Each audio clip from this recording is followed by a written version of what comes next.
This study can be used to examine or even emulate other paranormal, religious, or mystical encounters, thus helping us to understand our culture and the human brain better. Now, I think this is really beautiful because this is an example of an experiencer and a dream researcher suggesting that the UFO abduction syndrome event is actually dreamlike. And there is a richness of the research being done because the researchers are deeply invested in exploring these lucid dream or out-of-body states where they know that there is something meaningful going on and they have some degree of control and understanding of these phenomena. Have you ever had a dream so vivid that you couldn't tell if you were asleep or awake? Have you ever woken up caught in the mysterious boundary between dreaming and waking, paralyzed yet sensing the presence of another worldly entity? Or maybe you've been taken by a strange light in the sky, or just slipped out of reality itself, like me, only to be guided back by beings beyond human comprehension. For nearly a century, thousands of people have reported extraordinary encounters, UFOs, UAPs, extraterrestrials, and even non-human intelligences. Many of these experiences share only one thing in common: a connection to dreams or dreamlike states. What can lucid dreaming reveal about these encounters?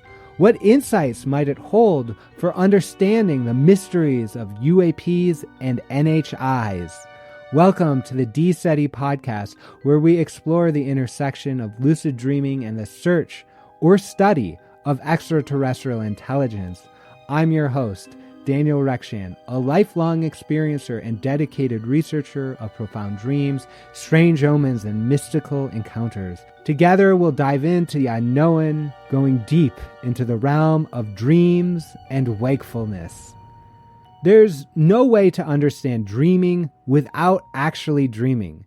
And the best way to dream or to lucid dream is just to intend to. That's right.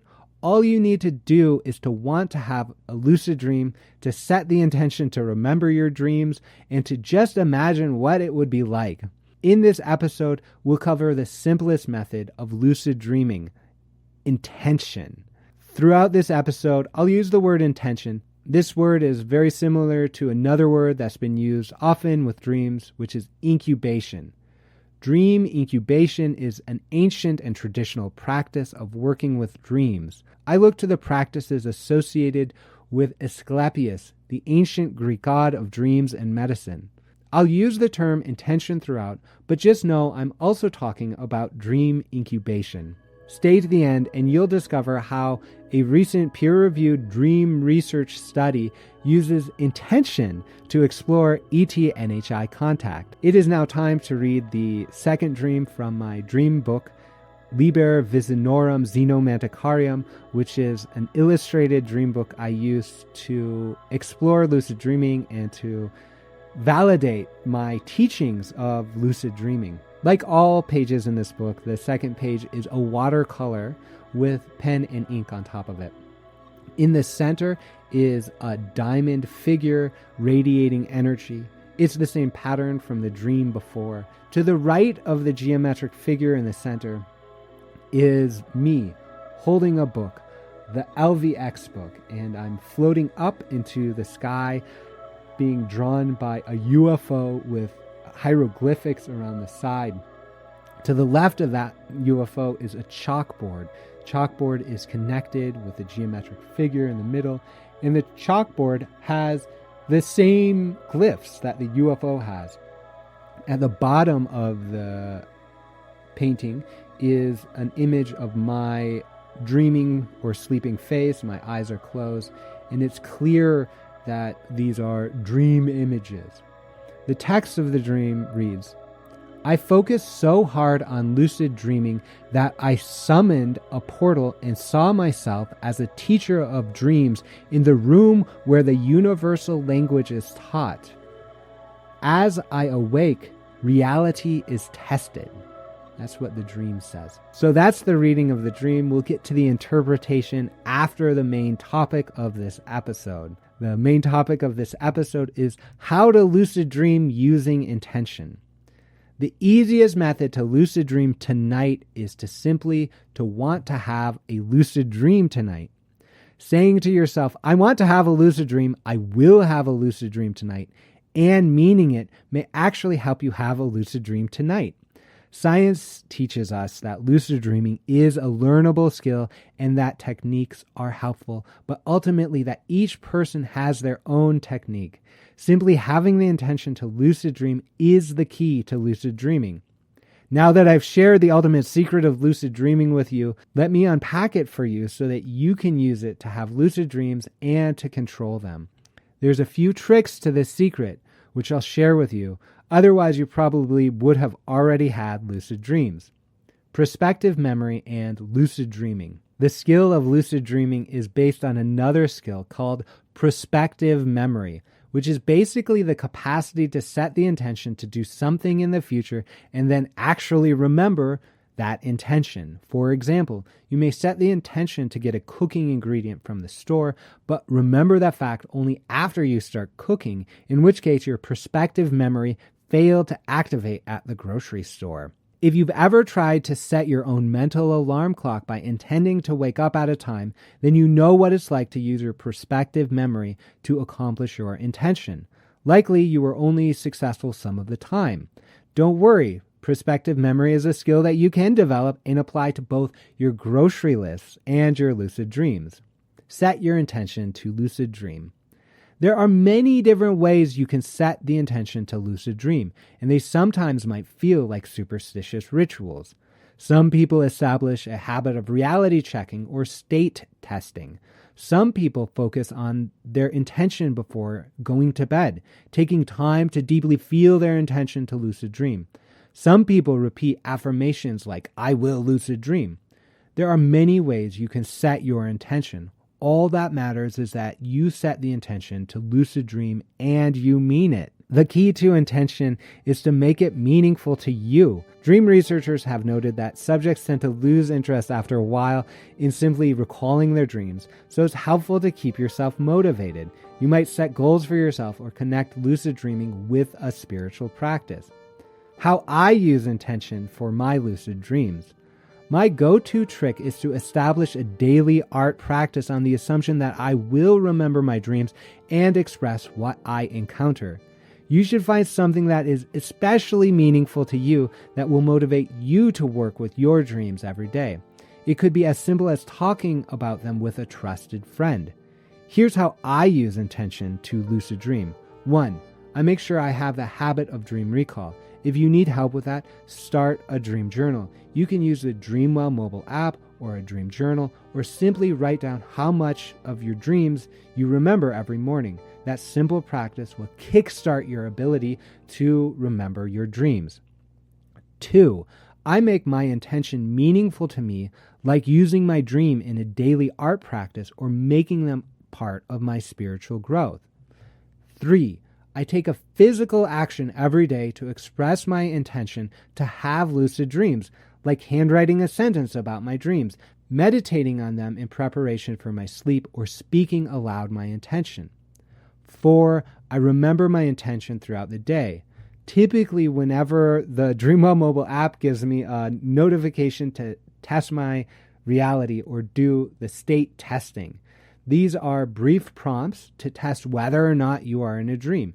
And you can establish those habits anytime you go through a doorway. You can try to hop, and if you fly, you are dreaming. You can put your finger through your hand, and if that actually works, you are dreaming. If you build those habits, you'll eventually test the dream and discover it's a dream. The most important thing about using your intention to lucid dream is that you actually need to feel the intention with meaning. It's the same with any resolution or habit. You can want to lose weight or learn a language, but you will only accomplish your goals after you have taken dedicated action towards them. Having a strong motivation for lucid dreaming is one of the best ways to have a lucid dream. Lucid dream intention guided meditation. Let's do a short practice now. Take a moment, center yourself, be with your breath. Why do you want to have lucid dreams? Allow yourself to explore What comes up for you in your thoughts and feelings? Why do you want to have a lucid dream? Be with your breath. What is your intention to lucid dream? It can be as simple as wanting to satisfy your curiosity to as grand as becoming enlightened. Take a moment to feel your intention deeply. Be with your breath as you feel that intention.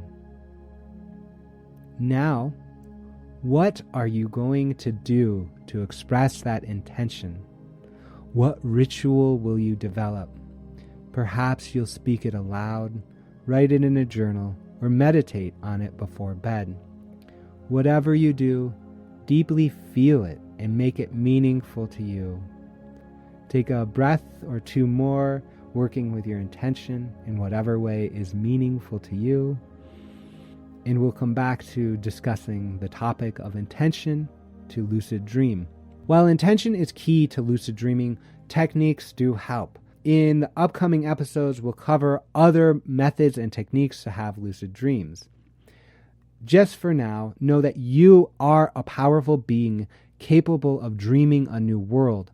All you need to do is hold on to your intention long enough to accomplish it. When the world seeks to distract you, understand that it is training you to center yourself. That way, everything you encounter makes your intention stronger. It's now time to do the dream interpretation of the dream I read from my Lucid Dream book. Dream interpretation is all about connecting with a dream in the moment. It's a present practice of mindfulness.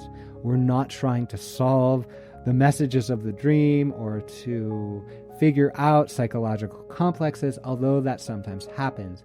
It is just a time and space to be present, working with the dream, talking about the dreams, and so I'll simply share my journey in this moment right now with this dream. Coming back to the dream and now reading the text. I focused so hard on lucid dreaming that I summoned a portal and saw myself as a teacher of dreams in the room where the universal language is taught. As I awake, reality is tested. So here you see a lot of the themes from the first two episodes about lucid dreaming. What is lucid dreaming and intention to lucid dream? It's showing up here. This is also a demonstration of what I do to keep my motivation up to lucid dream. I love making art. This was such a fun and interesting experience to me. So I got a chance to draw UFOs. I explored different glyph languages, and that really kept me motivated. Having 20 or so empty pieces of paper in the dream journal, knowing that every day I was going to wake up and write whatever I remembered in my dream and illustrate it, meant that I was so much more invested in this process, and I remembered my dreams at a different level than even a week before this experience. I focused so hard on it, I summoned a portal. This is similar to my other dreams, where I focused so hard that I created a lens where I could see past and future. That's what my first dream said. This dream has me focusing so hard that I summoned a portal. In myself, as a teacher of dreams, came to me. And I was in the room where the universal language is taught.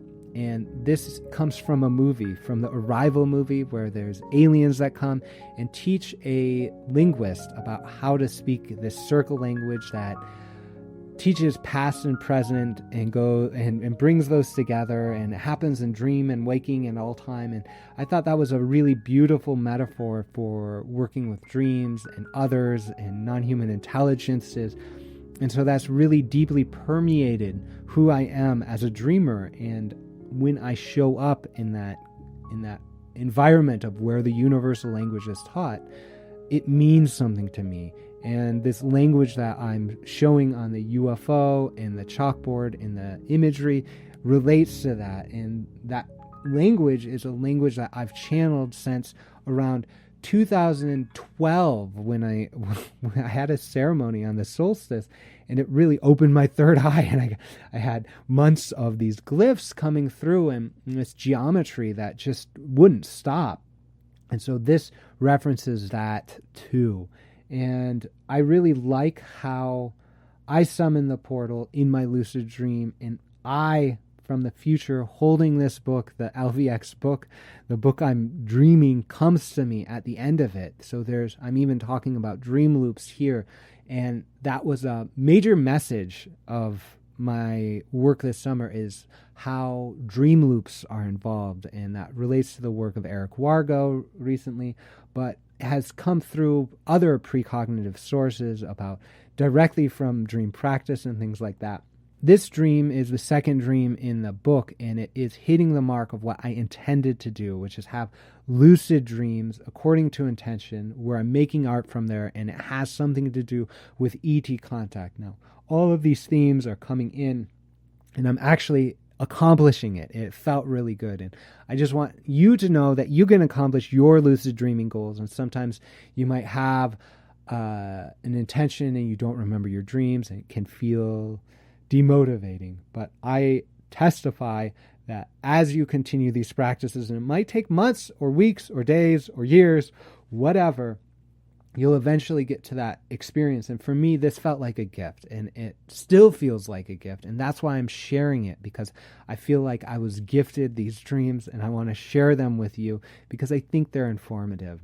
And so that's it for the dream interpretation in this episode. So we'll finish up with our quote from Dream Research. Every episode, I'm offering a quote from Dream Research. And this quote from Dream Research comes from a recent paper from the 2020s. It is by Michael Raduga and two other researchers. Raguda is a researcher who talks a lot about out-of-body experiences, astral projection, and lucid dreaming. He calls this the phase, and he says this is another mode of perception. So he's doing research in the phase, and so it's out-of-body experience, lucid dreams, or astral projection. He asks his participants to have an experience of lucid dreaming that is about alien encounters, and he takes these reports. He says, how often are these people successful in having these encounters, and how similar are the encounters we know come from lucid dreams, how similar are they to reported abductions and other encounters? So he's reporting on that research. The paper is called Emulating Alien and UFO Encounters in REM Sleep, and I will simply read the abstract right now.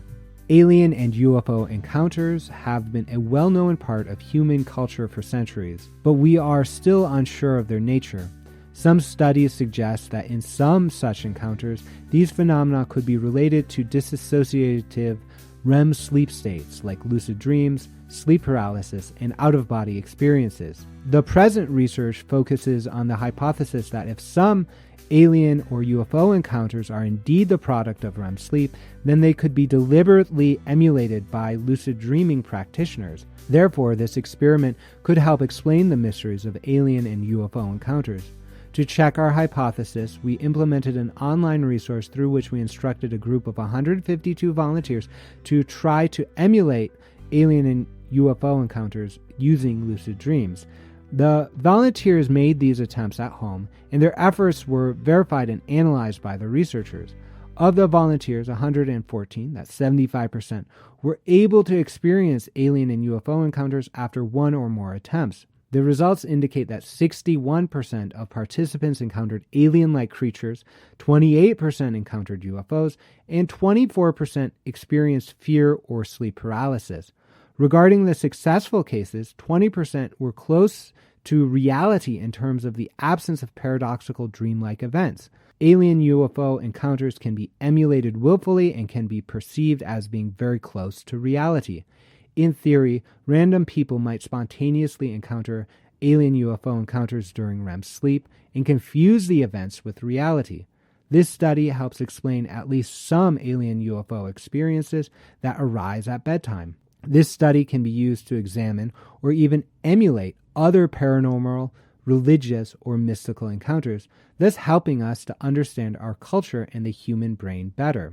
Now, I think this is really beautiful because this is an example of an experiencer and a dream researcher suggesting that the UFO abduction syndrome event is actually dreamlike. And there is a richness of the research being done because the researchers are deeply invested in exploring these lucid dream or out-of-body states where they know that there is something meaningful going on and they have some degree of control and understanding of these phenomena.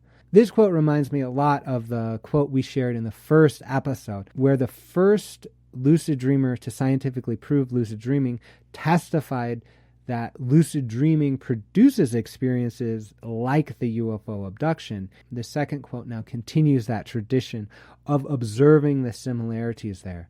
Here we have research in the 2020s. In our first quote from Gackenbach, that was from 1988. So we're seeing this over about 3 decades. This study is particularly interesting to me because they did not use one particular method to induce the lucid dreams. Rather, they said, use whatever works for you and just hold this intention. And we see the success rates in the numbers reported. Thank you for being with me on this journey. When you experience extraordinary dreaming, you are more able to relate with the dreamlike nature of ET and HI encounters. Therefore, you increase our society's capacity to navigate UAP disclosure and whatever that will bring. Try out the intention method today. Invite a dream of contact in whatever way is meaningful to you for your benefit or the benefit of your community according to the principles of non-harm. Make a commitment now to record whatever dream you have when you awake. If you'd like to learn more or build up your lucid dream habit, check out the Dreamwell mobile app where I offer many courses on the topic that take only a few minutes a day. If you'd like to work with your dreams through one-on-one or group sessions, schedule a consultation with me to get oriented to the wide array of services and experiences that I offer through D-SETI. You can connect with me there at dseti.org. If you find this content valuable, please like, subscribe, or share. Dreaming is better when we do it together.